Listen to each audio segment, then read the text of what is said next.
What's up guys, MikeCoco back here bringing you guys a new video for the new costumes of the month for March. This month we have 3 new costumes, 2 of which are non-mythic, 1 of which is mythic. And this month's costumes seem to benefit PvP. There is no specific PvE costume you can get unless you own the mythic hero Metatron. So I'm just going to go into the non-mythic heroes first. We have Dark Sibyl and Lucas. Dark Sibyl essentially gets a buff in terms of her skill, and she gets additional skill effects. Instead of a 1-turn dispel, her skill now becomes a 2-turn dispel, and she also gets an increase in PvP damage and decreases her own Fury consumption by 50%. So essentially, reduction in Fury. Now her skill is not too bad. The main part I want to focus on is the PvP damage increase, because that is extremely powerful in Arena and in Infinite Battle. If you have any of the mythic heroes with the I think it's a Gladiator myth skill, which increases PvP damage, you'll notice that they deal a huge amount of damage. So it's extremely powerful. Now, the 2-turn dispel is useful, however, because of the priority and the order of the skills that are used, it's not too useful, because what can happen is that, let's say you have a bunch of buffs on your side of the team. So let's say you have Party Ione's skill, which is the 2-turn cleanse, and some attack buffs, some crit buffs.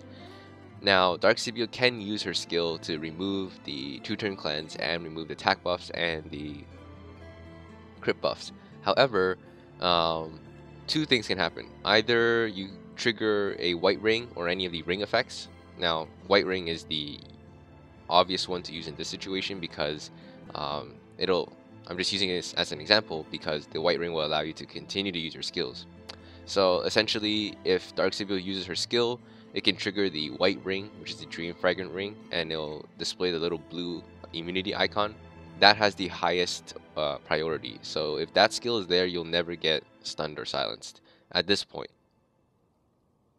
So that can trigger, and once that triggers, you can use your skill again.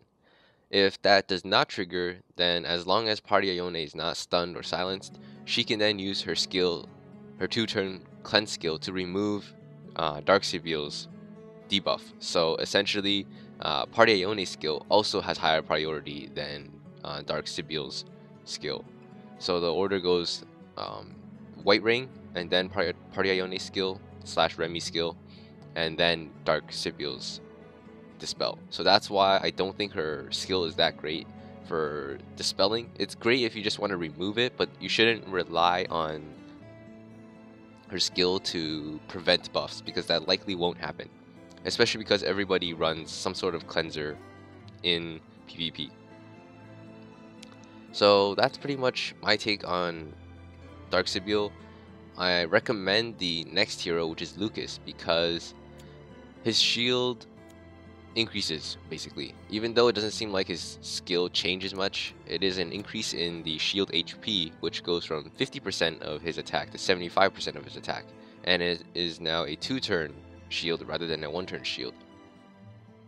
So previously, Lucas's skill is just a 1-turn shield, and it does 50% of his normal attack. So you can see here, it's exactly 50% if you do the calculation.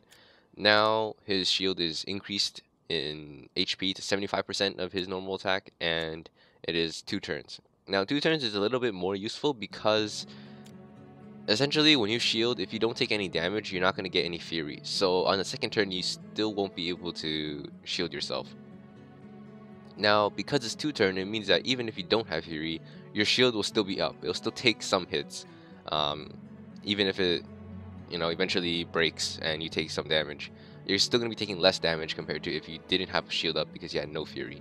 So in PvP, this is very useful because shields are quite OP in PvP, and in PvE rather, it's still very useful, especially in the harder modes such as Mythic Bounty Hunt,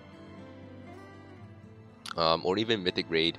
I can definitely see the shield coming into play.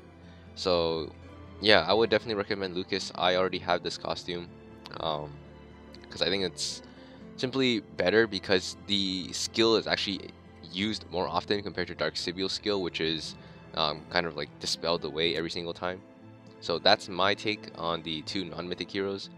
For the mythic hero, we have Metatron, and all she gets is an increase to bosses in terms of damage by 30%, which is not great.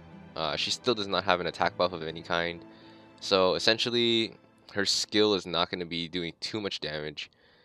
At this point, I figure that if you run Lucas and shield Metatron, so she survives one more turn, I feel like you'll be able to do more damage that way than simply just getting her costume to deal extra 30% of damage.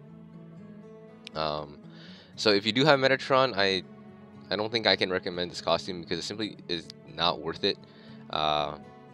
So yeah, that's pretty much it on Metatron. Not too much to talk about in terms of these costumes because they're fairly straightforward this time, and there's only 3, which is actually, it's been a while since we had so few costumes actually. When's the last time we had this little? I don't remember, but yeah, that's pretty much it. I'd recommend Lucas and then Dark Sibyl and then Metatron. So that's pretty much it for this video, guys. Peace.